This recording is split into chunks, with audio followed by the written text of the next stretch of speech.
자, 이제 이번 강의는 삼상 유도전동기에서의 종류에 대해서 알아보도록 합시다. 자, 종류는 크게 농형 유도전동기가 있고요. 권선형 유도전동기가 있는데요. 권선형, 선을 감은 형태. 얘는 농형은 여기 보이는 것처럼 농자에는 새장이라고 하는 의미가 있고요. 또는 대바구니, 대나무로 만든 바구니, 그렇죠? 모양이 그렇게 생겼죠. 이 회전자가 이렇게 새장이라든가 대바구니 모양을 가지고 있는 형태로 운전이 되는 전동기를 농형 유도전동기, 농자가 새장, 대바구니 이런 의미를 하는 한자어죠. 한자죠, 한자. 그래서 농형 유도전동기가 되고요. 이쪽에 바깥쪽에 이제 고정자, 그쵸? 여기에 적당히 홈을 파서 권선을 감아서 삼상을 이렇게 공급을 해주게 되면, 그쵸? 얘는 가만히 있죠. 고정자. 가만히 있지만 뭐가 움직입니까? 회전 자개가 움직이는 거죠. 눈에 보이진 않지만, 그쵸? 멀쩡하게 있는 것 같지만 회전 자개가 움직이고, 자, 이 지금 회전자, 그쵸? 회전자를 속에다 쑥 집어 넣어가지고, 그쵸? 여기에 회전자개가 돌아가게 되면 얘도 같이 회전을 하게 되면서 얘가 기계적인 에너지로, 전기적인 에너지를 기계적인 에너지로 바꿔주는 역할을 하게 된다는 얘기죠. 아하, 그래서 이 안에 들어가는 모양, 요것이 이렇게 새바구니, 대바구니 모양을 닮았다 그래서 농형 유도 전동기 이렇게 얘기한다는 거죠. 자, 그래서 이 농형 유도 전동기의 특징을 한번 살펴보면 대바구니, 그쵸? 새장 모양을 하고 있고요. 오호, 여기 보면 여기 적당히 홈을 파가지고 이렇게 여기 동으로 만든, 그쵸? 이 막대기를 사실 심어 놓는 거죠. 그래서 그런데 보면 이 축에 얘가 보면 이렇게 반듯하지가 않죠. 이렇게 반듯한 모양이 아니라 이렇게 약간 비스듬한 모양의 형태를 가지고 있다. 그래서 이 슬롯 자체를 스큐 슬롯 또는 스큐드 슬롯이다 이렇게 얘기해요. 스큐, 비스듬하다 그런 의미가 있어요. 스큐 슬롯 이렇게 얘기하죠. 아하, 축의 비스듬한 형태의 슬롯을 가지고 있고요. 이것은 소음을 억제하는 효과를 갖고 있다는 거죠. 굉장히 빠르게 회전하기 때문에 소음이 나면 안 좋겠죠. 그래서 이렇게 비스듬히 해야 되는구나 이렇게 하지 않고, 그리고 보시는 바와 같이 구조가 매우 간단하죠. 그리고 얘를 잘, 그렇죠? 묶어두게 되면, 그렇죠? 잘 이 슬롯을 잘 만들어 두게 되면 튼튼하기 때문에 취급이 쉽고 성능이 우수하고 한데 기동 성능은 조금 떨어진다는 거예요. 이거는 기동할 때 사실 여기가 이제 단락 상태가 되면서 막대한 전류가 막대하게 흐르게 되고요. 또 속도 조절이라든가 이런 것들이 상대적으로 권선형이나 이런 것들에 비해서 좀 떨어진다는 거죠. 간단하니까. 근데 요거를 많이 쓴다는 얘기죠. 그 다음은 또 이제 권선형이 있습니다. 권선형. 권선형은 지금 여기 보면 이게 역시 회전자입니다. 고정자 속에 집어넣는 회전자인데 이 내부를 보니까 뭔가 얘는 코일이 또 감겨져 있죠. 그래서 코일이 감겨져 있다 그래서 권선형이다 이렇게 얘기를 하고요. 이걸 간단하게 그림으로 한번 나타내 보면 이 권선형 회전자가 이렇게 있을 때 내부에 역시 이렇게 코일을 감아 가지고 만드는데요. 이것이 여기에 보면 뭐 잘 안 보이지만 실제적으로 회로적으로는 이렇게 Y 열선을 통해서 만든 거고요. 우리가 고정자, 그쵸? 고정자, 여기에 이 속으로 들어갈 고정자, 이것이 1차 측이다 이렇게 얘기하고, 이 회전자, 요것이 우리가 2차 측 이렇게 얘기하죠. 그렇기 때문에 2차 측, 그래서 2차 권선이다 이렇게 얘기하고, 이것을 Y결선을 통해서 밖으로 얘를 또 빼내요. 근데 이 회전자는 지금 돌아가기 때문에 밖에다가는 또 무엇이 또 담겨져 있어야 되냐면 이렇게 슬립링이 담겨져 있다는 거죠. 왜냐하면 얘가 회전하고 있기 때문에 밖에 무언가와 연결이 되려면 얘는 계속 돌아가면서 여기에, 그쵸? 맞다 다 있어야 되기 때문에 슬립링이 필요하고, 또 거기에는 이렇게 브러쉬를 통해서 얘가 밖으로 저항이 이렇게 연결이 돼 있는데, 이 저항 자체는 가변 저항을 쓴다는 거죠. 가변 저항할 때 이렇게 화살표를 이렇게 그려서 얘가 가변한다, 변한다, 그런 저항을 사용해서 이걸 우리가 기동할 때 사용한다. 그래서 기동 저항기다 이렇게 얘기를 한다는 거죠. 그래서 회전자의 철심 홈에 구리도체를 넣어서 고정자와 같이, 그러니까 우리 농형에서는 그냥 뭐였습니까? 대바구니 같이 새장 같이만 만들었는데 얘는 회전자 속에다가 권선을 이렇게 감아서 삼상결선, Y결선을 해서 회전자를 만들었다 그 얘기죠. 그래서 대부분 Y결선을 해서 만들고요. 그리고 이 단자, 그렇죠? 각 3상의 이 단자, 요것들은 슬립링에 접속을 하고, 그렇다면 앞에 본 농형과는 다르게 굉장히 구조가 복잡해 보이죠? 그래서 운전이 이런 것들을 통해서 뭔가 이루어져야 되기 때문에 조금 더 정밀하고 어렵다라고 하는 걸 알 수가 있고, 하지만 이 기동 저항기 요걸 가지고 기동 전류를 조절하고 또 속도 조정이 또 자유롭다는 거예요. 나중에 이제 슬립을 얘가 조정함으로써 속도를 조정하는데요. 이런 장점이 있다는 거죠. 기동 전류를 조절하고 속도 조정이 자유로운 상당히 좋은 장점이 있다는 거죠. 그러네. 자, 농형과 권선형이 있다는 거고요. 이번에는 자, 등가 회로를 한번 살펴보겠습니다. 등가 회로. 자, 지금 이게 기계적인 우리가 그쵸? 장치이긴 하지만 이 내부에서는 분명히 전기가 공급되고 또 앞에 살펴본 대로 여기가 자개가 움직이게 되면 이 회전자 측에 그쵸?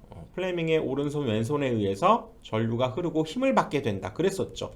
근데 이것은 바로 전자유도에 의해서 전자유도라고 하는 그 작용에 의해서 지금 이 회전자가 회전하게 되고 뭔가 우리가 운용을 하게 되는데, 변압기도 생긴 건 완전히 딴판이긴 하지만 변압기도 뭐였습니까? 전자유도에 의해서 그쵸?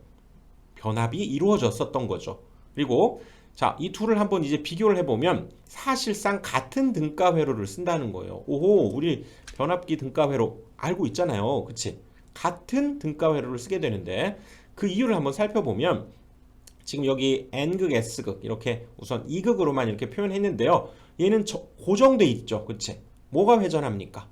바로 자개가 회전할 뿐이죠. 3상을 주게 되면 이렇게 자개가 회전하게 되는데, 회전하게 되면서 자, 여기 한번 볼까요? 회전하게 되면서 자개가 회전하게 되면서 그쵸? 여기에서 자속이 뭔가 변화가 일어나게 되고, 그걸 통해서 이쪽 2차 측에 전류가 흐르는 거죠. 이게 바로 전자유도가 되는 거죠. 그렇죠?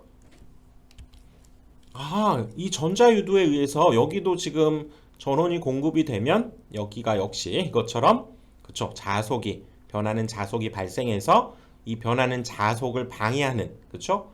그 방향으로 유도 전류가 흐르게 되는데, 이것도 역시 마찬가지죠. 이 2차 측의 회전자 속에 유도 전류가 흐름으로써 얘는 이제 힘을 받게 된다 그 얘기죠.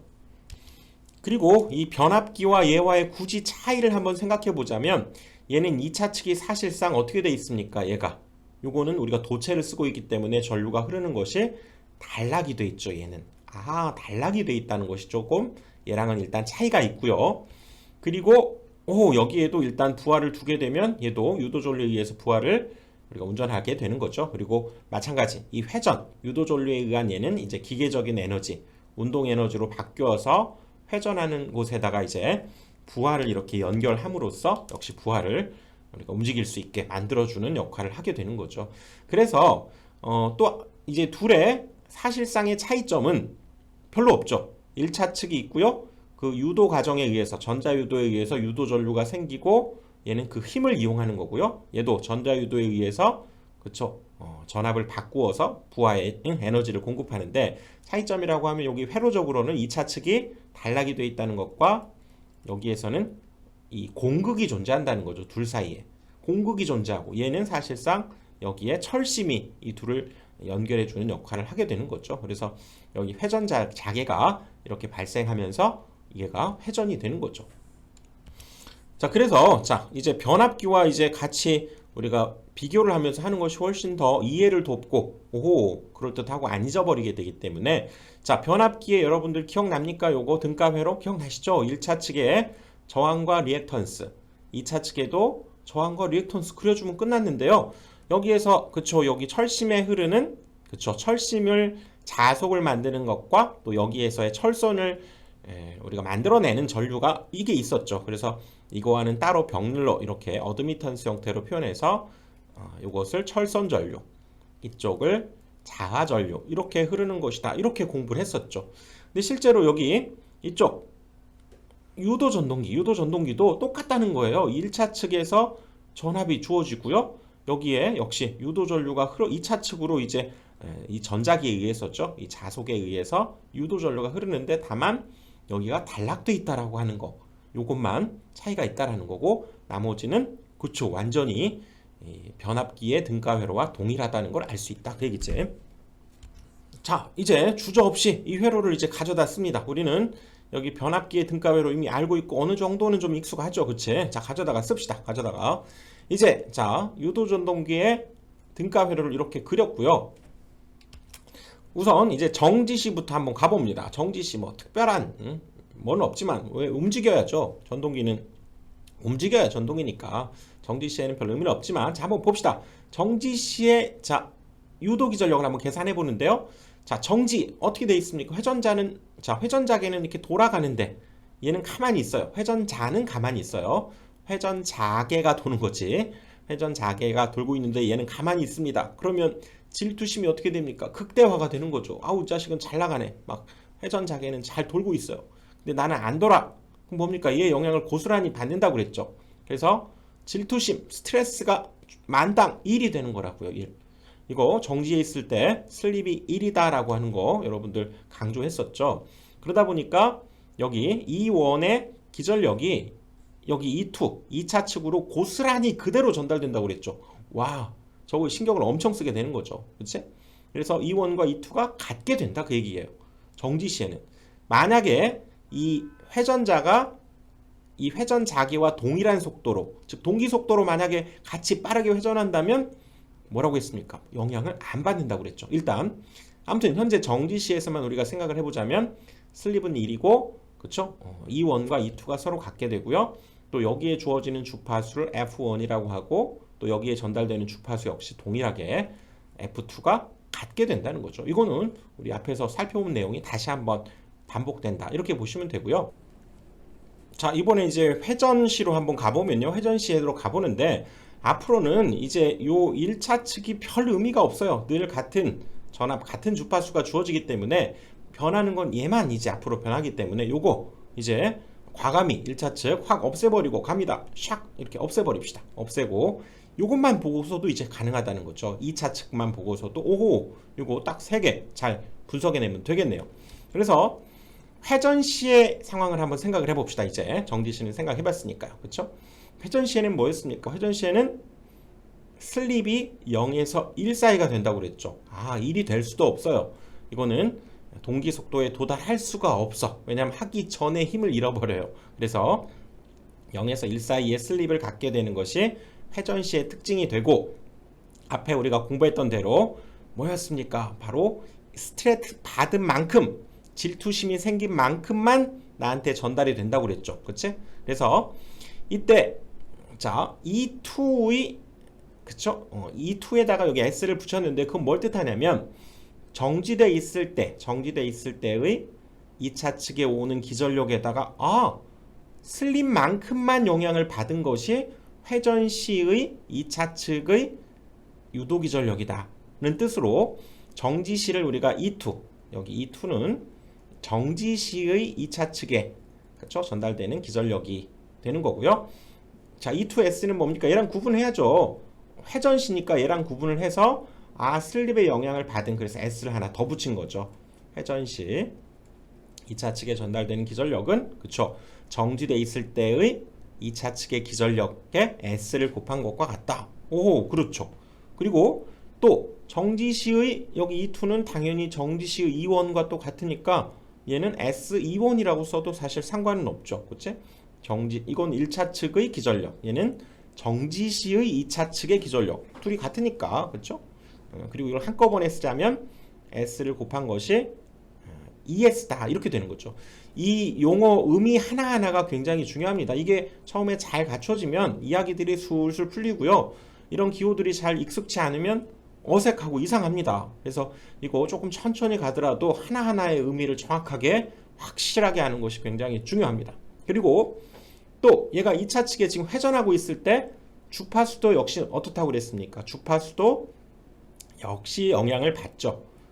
뭐 회전시와 정지시, 그러니까 정지시에는 F1이 F2와 같은데, 그렇죠? 거기에다가 지금 S가 곱해진 만큼 회전시 2차 측의 주파수도 오호 이렇게 표현할 수 있다 그 얘기죠. 그러니까 이것은 이렇게 또 쓸 수 있죠. 쓰자면 얘는 S의 F2 뭐 이렇게 얘기할 수 있죠. 그치? 그것을 하나로 쓸 때 2차 측에 주어지는 주파수가 슬립에 영향을 받았다. 즉 회전 상태일 때의 주파수를 뜻하는 거죠.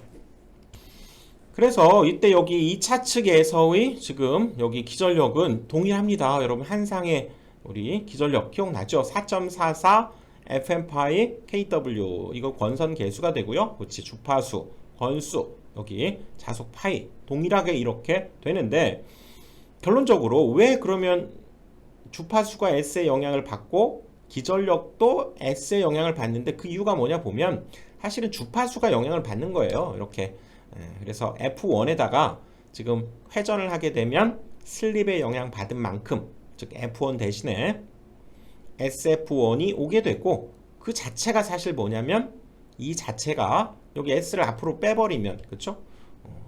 S를 앞으로 빼버리면 이 S를 제외한 나머지 것들이 다 E2였잖아요. 그래서 사실은 요 기전력도 E2에 S가 곱해진 것이 회전 시의 2차 측의 기전력이구나. 그렇게 해서 나온 거다 그 얘기라고요. 이렇게 주파수가 영향을 받게 되니까.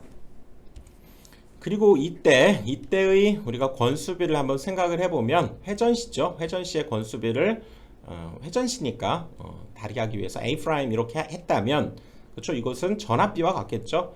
1차 측에서의 E1 그리고 회전시에 발생되는 2차 측의 전압은 우리가 E2S라고 표현해야죠. 회전시니까 그렇게 되고 그것은 그렇죠. E2S 대신에 이제 E2에다가 S가 곱해진 값으로 나타내주고 이게 정지시에 그러면 권수비라고 할 수 있겠네요. 그렇죠? E2분의 E1 그래서 이건 S분의 얘를 A라고 할 수 있잖아요. 정지시의 권수비를 A라고 한다면 S분의 A 이렇게도 나타낼 수 있겠구나. 그리고 이것은 그쵸? 그대로 여기 이 값들의 비가 되기 때문에요. 역시 여기에서는 1차 측에 N1, K 오메가 1 이렇게 되고요. 역시 얘도 2차 측에서 요 값이 지금 여기에 대입된 거죠. 즉, 뭐 E1을 한번 써볼까요? E1은 이것도 마찬가지죠. 4.44 F1 N1 그 다음에 파이 K 오메가 1 이렇게 되는 거죠. 그것을 지금 E1을 E2S로 나누는 거니까요. 요 녀석을 E2S 요것으로 지금 나누는 거다 이 얘기죠. 요걸로 나눈 것이 지금 요거니까 얘로 나눠주게 되면 뭐 4.44 없어지고요. F1도 없어지고요. N1, N2 남쪽 자속 같으니까 파이 없어지고 또 KW1, KW2가 남게 되는 거죠. 그치?